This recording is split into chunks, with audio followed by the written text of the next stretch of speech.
puso po niyang inialay. Wala po siyang patumanggi. Wala po siyang, hindi po siya kuminti sa kabila po nung hirap na gagawin niya nag-iisang anak po niya yun. Siguro po sa akin hindi ko magagawa.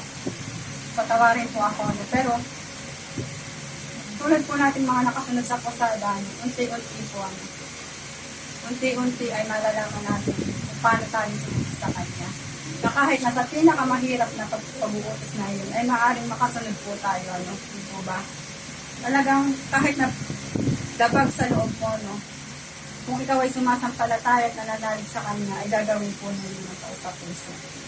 At nakaya na nga po, nilatag na po niya yung kanyang nag-iisang anak.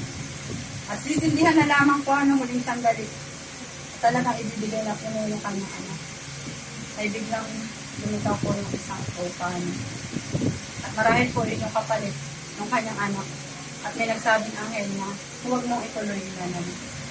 Sapagkat siguro sinusubok lamang po siya ng aking Panginoon.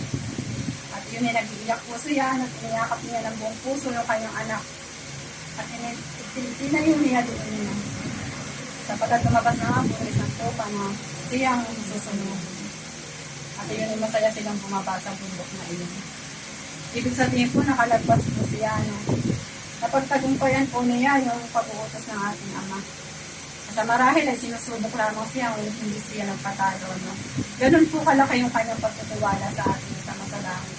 Na kahit na nag-iisang anak niya, ibigay niya. Masabi lamang o makita lamang o mapatunayan lamang niya na siya'y tunay na lingkod ng ating